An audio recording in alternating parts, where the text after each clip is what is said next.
Billionaire found his maid studying late at night, then discovered her secret and changed her life forever.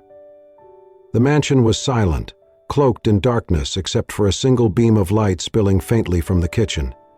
The old grandfather clock in the hallway had just struck 2, an hour when even the restless usually surrendered to sleep. William descended the stairs slowly, barefoot, robe draped over his shoulders. He wasn't used to the quiet. Once, years ago, it had been filled with laughter, piano music, the rustling of pages as his wife read by the fire. Now it was silence and routine. Tea at 9, solitude by 10, insomnia by midnight. He wasn't expecting anyone else to be awake. As he turned the corner into the kitchen, he stopped. There, hunched over the marble island, sat Anna. She wore a loose sweater over her house uniform, sleeves rolled up, a pencil tucked behind her ear. Around her were thick medical textbooks, a spiral notebook filled with handwritten notes, diagrams sketched in ink. She didn't notice him at first, too immersed in her world of anatomy and chemical equations. William cleared his throat. Anna jumped, snapping the book shut, startled. I'm sorry, sir," she stammered, rising to her feet. "I didn't think anyone would be awake." He raised a hand. No, it's fine. I just came down for some water, but what are you doing?" She hesitated, then lowered her eyes. "I was just studying." "At 2 in the morning?" "I have an exam tomorrow," she said quietly. "A placement test for an online program." William frowned slightly. "I didn't know you were taking classes." "I do it after work," she said, brushing a strand of hair behind her ear. "Only at night. I can't afford school here yet, but if I pass the exam, I might qualify for remote courses. It's a small chance, but I have to try." There was a pause. He glanced at the textbook nearest to him. Advanced Human Biology. "You want to be a nurse?" he asked. Anna looked up, and for the first time he saw it, the fire behind her usually lowered gaze. "A doctor," she said. William blinked. "I want to be a doctor," she continued, voice firmer now. "I've wanted that since I was a child." He studied her for a moment. She wasn't even 30. Small, polite, efficient. She cleaned the house, folded the laundry, never spoke unless spoken to. And yet here she was, burning the candle on both ends, chasing a dream that most would have abandoned long ago. "Why?" he asked. She hesitated. "Because when I was 10, my father got sick. We didn't have money for proper treatment. He died at home. I remember sitting beside him feeling useless. I promised I'd never feel that helpless again." William didn't respond at first. He just looked at her, truly looked. She wasn't asking for pity.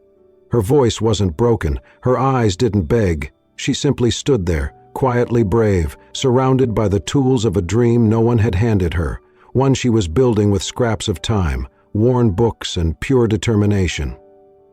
"You're tired," he said softly. "Yes," she admitted. "But you're still studying." "Yes." He nodded once, as if processing a truth he hadn't been prepared to find in his own kitchen. "Well," he said after a moment, reaching for a glass of water. "Don't let me interrupt." Anna looked surprised. "Go on," he added, gesturing gently toward the notebook. "You have an exam to pass." Her lips parted slightly in disbelief. Then, slowly, she nodded, sat down, and opened her book again. As William turned to leave, he paused in the doorway, glancing back at her. This young woman with no time, no help, no guarantees, only grit. And in that moment, something shifted. He no longer saw the maid who washed his windows and ironed his shirts. He saw courage. He saw fight. He saw the seed of a future not yet written. And for the first time in a very long time, he felt something stir in his chest, something that had lain dormant since the day he buried his wife. Hope, admiration, maybe even the faint, unfamiliar ache of inspiration. In the silence of his own mansion, William Duval realized that the brightest light was coming not from chandeliers or wealth, but from a small kitchen lamp and the quiet, relentless flame of a dreamer named Anna. Anna's days began before the sun rose and ended long after the world had gone to sleep. At 5 a.m. she was already awake, preparing breakfast in the quiet kitchen, folding linens, organizing the pantry before anyone else stirred. By mid-morning, she was sweeping the long halls of the estate, polishing glass doors, scrubbing marble floors until they shone like mirrors. She moved with quiet efficiency, never lingering, never resting too long. At lunchtime, she served meals she didn't taste. In the afternoon, she tended the garden, wiped dust from bookshelves in rooms she was never invited to sit in. And when the household finally quieted for the night, Anna returned to her room, the smallest one near the laundry, with a creaky bed and a desk made of salvaged wood, and began her second life. Her textbooks were old, bought second-hand from online listings and shipped from the Florida. Her notes were scribbled in the margins of scrap paper, receipts, napkins she had saved from lunch. Her only light was a dim desk lamp that flickered when the air conditioner kicked in. But still, she studied. She practiced pronunciation of complex medical terms under her breath, afraid to wake the sleeping house. She watched hours of free lectures on YouTube, pausing and rewinding every few minutes to understand the terminology. Her internet connection often lagged, but she refused to complain. She couldn't afford the luxury of frustration. She would pause only to check her phone at midnight, a message from her younger sister, Mari, saying goodnight, a photo of their mother sleeping, looking thinner each week, a drawing from her youngest brother, Ben, showing Anna as a superhero in a white coat. She kept those messages as screensavers, tiny reminders of why she was doing this. She sent home nearly everything she earned. For medicine, for tuition, for food. She left just enough for instant noodles, toothpaste, and bus fare, though she rarely left the property. She hadn't bought new clothes in years. Her shoes had holes in them. She cut her own hair to save money. None of it mattered. She had a purpose. Her dream of becoming a doctor wasn't about ambition or prestige. It was about people like her father, who had died on a bamboo cot, sweating through a fever they couldn't afford to treat. It was about mothers in the province, waiting too long to give birth because there were no clinics. It was about giving children like Ben a better answer than, "We don't have the money." People told her it was impossible, that no one like her, brown-skinned, broke, a housemaid in a foreign land, could ever wear a white coat. But Anna didn't argue. She simply worked. Even on the hardest days, when her hands ached from scrubbing or her eyes burned from sleep deprivation, she never let the fire inside her dim. She carried her dream like a small, sacred ember in her chest. And William noticed. He didn't say anything, not yet, but he saw the way she moved with discipline, the way she snuck glances at her books when she thought no one was watching. He noticed the way she touched everything with care, even the furniture, even the floor, as if the world deserved gentleness no matter how hard it was. Anna never asked for more, not time, not money, not recognition. She didn't believe in handouts. She believed in doing the work.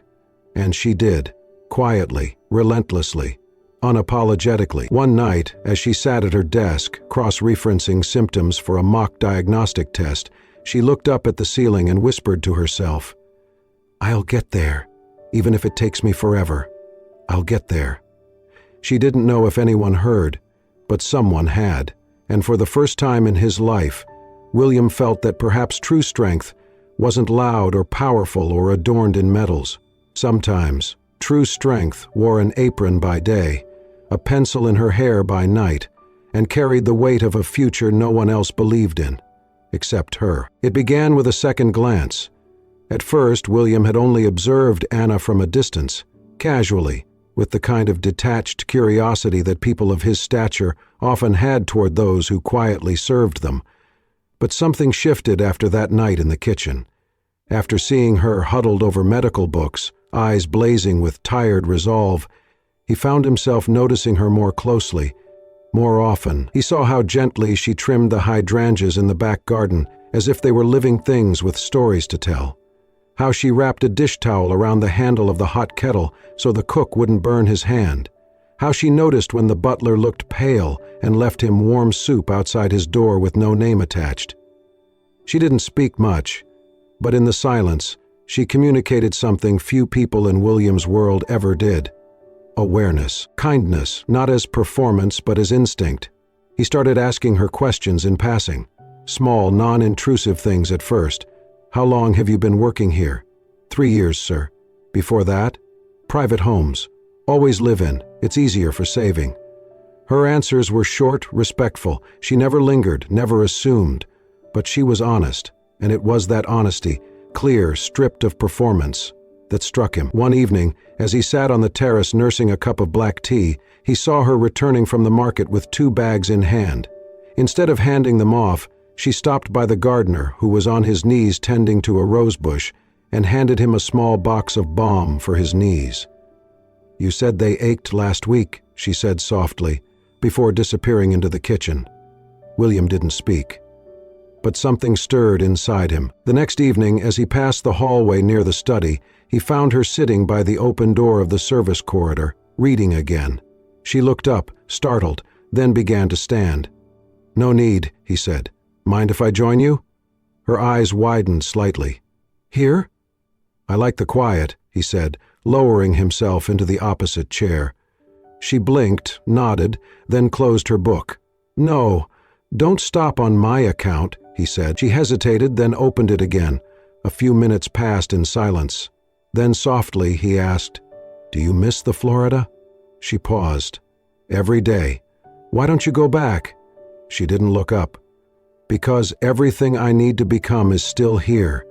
That night, they didn't say much more, but something passed between them, a thread. It became a pattern. A few nights later, he brought 2 cups of coffee to the same hallway. "This one's sweet," he said. "I wasn't sure how you take it." She smiled. "Sweet is good, thank you." They sat in silence, sipping slowly. Another evening, he asked her about her family. She told him about her mother, still recovering from a stroke, and her 2 siblings, both in school. How she sent them money every week. How she once wanted to be a teacher before switching dreams after her father's death. "Lynn died from a lung infection," she said quietly. "There was no doctor in our village. The nearest clinic was 2 hours away. By the time we got there, it was too late." William didn't speak. His hands curled slightly around the warm mug. "My wife," he said after a pause, "used to teach children in the city, every Saturday morning, rain or shine." Anna looked at him. "She died of cancer 5 years ago," he added. "Fast, aggressive. 1 month she was laughing at my bad piano playing. The next, gone." Anna lowered her eyes. "I'm sorry," he shook his head. "I've never told anyone that in this house." They sat together in that quiet for a long time. No pretense, no roles. Just 2 people who knew loss, understood endurance, and recognized it in each other. After that, their evening conversations became a quiet ritual. Some nights they talked about science, some nights about memories. Others, they simply sat, sipping coffee and sharing the kind of silence that wasn't empty, but filled with mutual understanding. William found himself looking forward to those hours. They weren't loud or dramatic, but in the gentle rhythm of Anna's presence, something within him began to thaw. He started to smile more, laugh at things he hadn't noticed before. One day, he caught himself humming a tune he hadn't remembered in years, and one night, as Anna handed him a mug of tea and their fingers brushed, just for a second, he felt a jolt, not of attraction necessarily, but of life. Something he hadn't felt in a long, long time. The kind of warmth that doesn't blaze like fire, but glows, steady and quiet. And for the first time since burying his wife, William Duval realized his heart was still capable of beating for something more than memory. It had begun to feel again, because someone, without ever trying to, had reminded it how. It started with a phone call. William sat in his home office one morning, sunlight pouring over old mahogany furniture and stacks of business reports he no longer cared to read. He picked up the phone and dialed a private number, one known only to a few close colleagues. "Dr. Patel," he said when the voice on the other end answered, "I need a favor." A week later, Anna was summoned, not to the kitchen, not to the garden, but to the library, where William rarely entertained staff. She walked in, nervously wiping her hands on the hem of her blouse. "Sir?" He didn't look up from the folder on the desk. "There's a hospital I've worked with for over a decade. They run a community outreach program on Saturdays. I've arranged for you to assist as a volunteer." Her eyes widened. Volunteer? In a real hospital? He nodded. You'll shadow nurses, help with non-critical tasks, observe, learn. It's only a few hours each week. She opened her mouth to respond, but couldn't find words. Think of it as practice for the future, he added, finally looking up. Her throat tightened. Thank you, she whispered. I'll work hard, I promise. He gave a small smile. I know you will. That Saturday, Anna arrived at the bustling city hospital in her simplest clothes, hair tied back neatly, eyes filled with nervous energy. She was introduced to a nurse named Claudia, who gave her a quick rundown of protocols and assigned her to the outpatient clinic. Anna didn't hesitate. She took blood pressure readings, helped fill out forms for elderly patients who struggled with English, calmed crying children in the waiting room, and disinfected beds between appointments. She moved with care but also with purpose, watching, absorbing, assisting where she could. By the end of the first day, Claudia approached her with a raised eyebrow. You said this is your first time in a hospital? Anna nodded, unsure if she'd done something wrong. You have better bedside instincts than some of our interns. Anna blinked. I just tried to help like I'd want someone to help my family. Claudia stared at her for a second longer, then nodded. Come back next week, same time. Every Saturday after that, Anna returned. Early, eager, always ready to learn. She asked questions when appropriate, took notes in her small, well-worn notebook, and stayed longer than required. The staff began to recognize her. A few doctors even asked her opinion during rounds, not to test her, but because she paid attention. Meanwhile, William asked nothing. He didn't hover, didn't ask for updates, but each Saturday evening when she returned, he'd casually leave a cup of warm tea outside her door. No words, no notes, just quiet support. Then, one Thursday afternoon, William invited her once again to the library. This time there was a folder waiting on the desk. Anna approached slowly. Is something wrong? He gestured for her to sit. No, quite the opposite.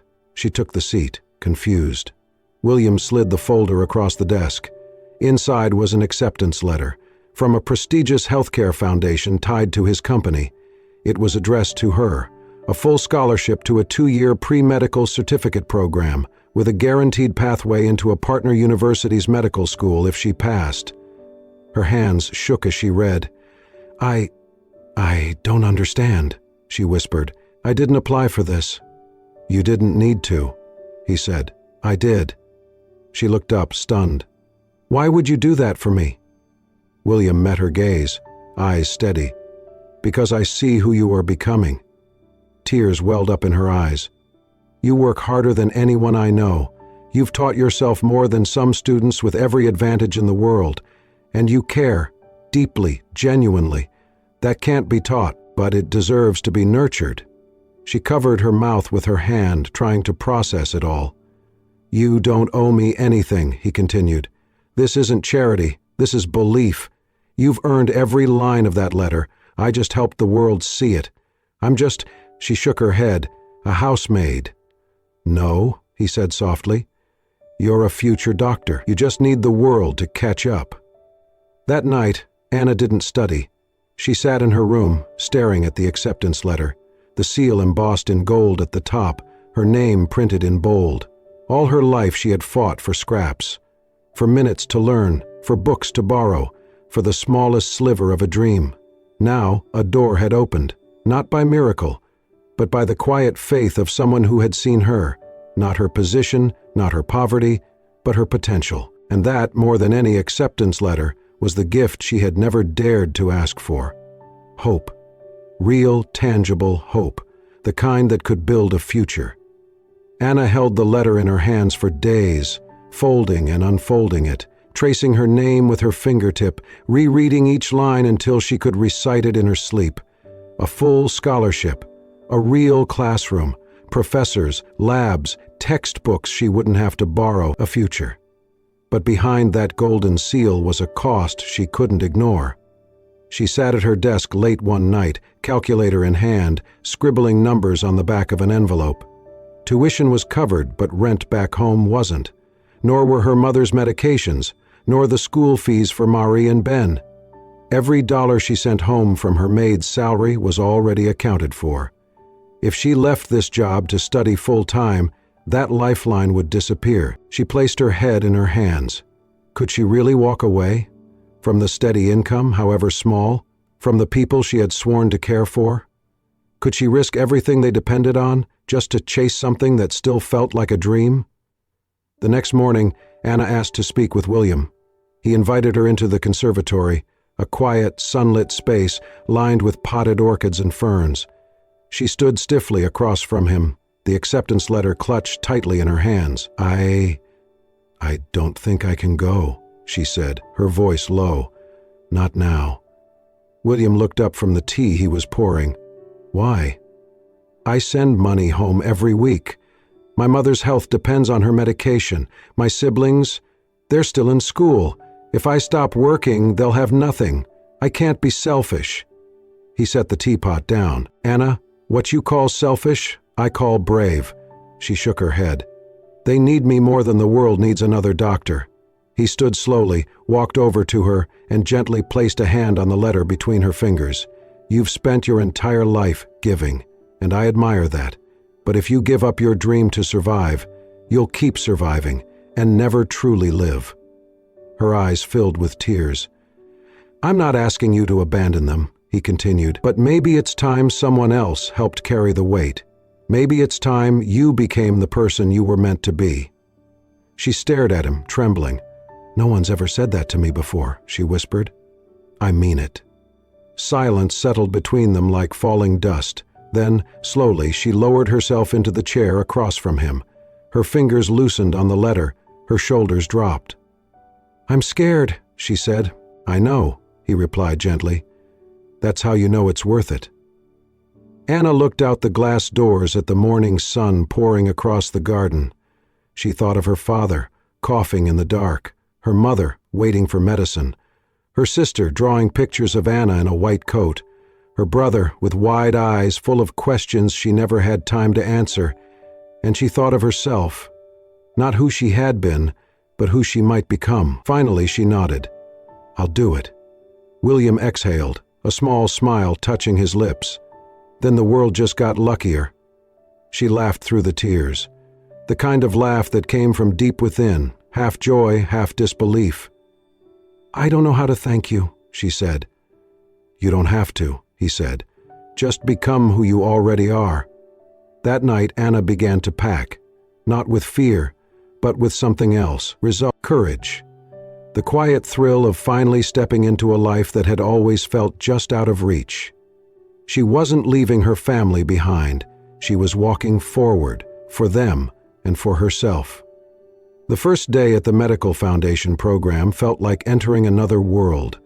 Anna stood outside the campus building, her backpack slung over one shoulder, clutching a folder of documents. Around her, students stepped out of luxury cars, wore designer coats, carried tablets and noise-canceling headphones. Their conversations drifted through the crisp morning air, talk of vacations, private tutors, legacy admissions. She shrank slightly into her sweater, feeling the frayed edge of her collar like a spotlight. She walked quickly through the glass doors, head down, clutching her scholarship ID like a shield. In her first anatomy lab, she didn't speak. She took notes, listened intently, nodded when addressed. She didn't laugh with the others when the professor made a joke. She was too focused, too unsure if she even belonged. The other students barely noticed her. A few smiled politely. Most didn't ask her name. But Anna paid attention. She watched. She studied. She memorized every term, reviewed every night, practiced alone with flashcards and online simulations. She was always the first to arrive, the last to leave, quiet, invisible, but present, relentless. One afternoon, during a group case study, the instructor posed a challenging scenario about a rare immune disorder. The class hesitated, unsure. Anna raised her hand, soft but steady. The symptoms align with a variant of Job syndrome, she said. We covered it last week in the immunology reading. The room fell silent. The instructor blinked. That's correct. From that day on, the whispers began to shift. They started asking her questions, not out of condescension, but curiosity. Who was she? Where had she learned to think like that? Anna never gave long answers. She simply kept showing up over and over again, with precision, humility, and fire. Every month she wrote to William, not emails, letters, handwritten on lined paper, folded neatly into envelopes. She told him about her classes, her tests, her small victories. She thanked him in every one, never once forgetting who had opened the door, but never asking for anything more. He never replied, but he read each one, and after reading, he pinned them on a corkboard in his study. Each letter like a quiet testament to something he hadn't known he needed, a reminder that his world, once cold and calculated, had somehow helped bring something good to life. One evening, his assistant stepped into the study, saw the letters, and asked, "Are these from your niece?" William smiled faintly. "Something like that." Anna continued to thrive. She received top scores on her exams, praise from professors, and invitations to assist in research projects. She joined a mentorship program for immigrant students, offering tutoring sessions to those just beginning the journey she had once feared. And slowly, something changed. Not in her surroundings, but in her. She began to walk taller. She started raising her hand more. She met her professor's eyes. She stopped apologizing when she spoke. It wasn't arrogance. It was arrival. She had once whispered her dream in the dark. Now she stood in brightly lit lecture halls and spoke of medicine, care, and ethics with clarity and strength. One afternoon, she caught a glimpse of herself in the mirror of the campus library. Hair pulled back neatly, a white coat draped over her arm, textbooks hugged to her chest. She didn't look like a maid anymore. She looked like a future doctor. But more than that, she looked like someone who knew she belonged. And though William never said a word about the letters on his wall, he read them each night, carefully, like scripture. And in his quiet home, once so full of loss, there was now a soft, steady presence, the knowledge that somewhere Anna was becoming exactly who she was meant to be, not because of him, but because someone had finally believed she could. The car pulled into the long gravel driveway, crunching softly beneath the tires. The estate hadn't changed much. The ivy still curled around the white columns, the windows still gleamed in the afternoon sun, and the garden bloomed with the same quiet elegance Anna remembered. But something inside her had shifted completely. She stepped out, straightened her blazer, and took a deep breath. 4 years. 4 years since she had walked this path with a mop in one hand and a lunch bag in the other. 4 years since she'd quietly scrubbed floors, cooked meals, folded sheets, and studied at night, holding on to a fragile dream. Now she returned not as a maid, but as a graduate of medical school, a doctor in training, a woman shaped by grit, pain, and relentless faith. She rang the bell. The door opened slowly, and there he was. William, a little older now, the lines on his face a bit deeper, his hair grayer, but his eyes the same, warm, watchful. For a brief moment, neither spoke. Then he smiled. "Anna?" he said, his voice softer than she remembered. She smiled back. "Hello, Mr. Duval." "No more, sir?" She shook her head, laughing gently. "Not today." He stepped aside. "Come in." She entered the house she had once cleaned from top to bottom, but now she saw it differently. Not as a place she served, but one that had silently witnessed her transformation. They walked through the hallway, down to the conservatory, where the sunlight still poured across the tiled floor. He poured tea without asking, just like he used to, and handed her a cup. They sat. For a while, they didn't speak. The silence was familiar now, comfortable, shared. Finally, William said, "I kept all your letters." Anna looked up. "They're still on the wall," he added, his gaze distant. "When the house feels too quiet, I read them again." Her throat tightened. "I never knew if you read them." He chuckled. "Every single one. Twice." She smiled, eyes soft. "Thank you for everything. I wouldn't have made it without your belief." "You made it," he said, "because you refused not to." They fell into stories after that, of school, of long nights studying, of her first patient, of the hospital where she would start her residency. William listened, hands wrapped around his cup, occasionally nodding, occasionally laughing. Then he asked, gently, Do you ever regret leaving?" She looked at him for a long moment. Then, slowly, she shook her head. "No," she said, "because what I found on the way back was me." He nodded once, deeply, as if those words filled something in him he hadn't known was empty. The sun dipped lower, painting the room in amber. They sat in the glow, not as employer and employee, not as billionaire and maid, but as something else. Something unspoken, but deeply real. And in the quiet between them something passed. Not love declared, not promises made, but a recognition. Of all they had walked through, of all they had become, and the possibility of what might still be. The auditorium was packed, the lights warm and the applause deafening. Anna stood at the podium in her graduation gown, hands trembling slightly around the edges of the speech she had written and rewritten 100 times. Her white coat now bore her name stitched in clean black letters, Dr. Anna Mee Santos, and her heart beat not with fear, but with something stronger, quiet certainty. She took a breath and looked out at the sea of faces, fellow graduates, proud families, professors and sponsors, and somewhere near the back, in the shadows, sat William. He didn't wave, he didn't stand, but he was there, as he always had been. Anna leaned forward into the microphone. "I wasn't born into a life of opportunity," she began. "I was born into a small home where dreams were often too expensive to afford." A hush fell over the crowd. "I grew up watching illness take away the people I loved, not because there weren't cures, but because we couldn't reach them. And for a long time I believed my job was simply to survive." She paused, eyes searching for courage in the silence. "But then, one day, someone saw me. Not for what I did, not for where I came from, but for what I could become."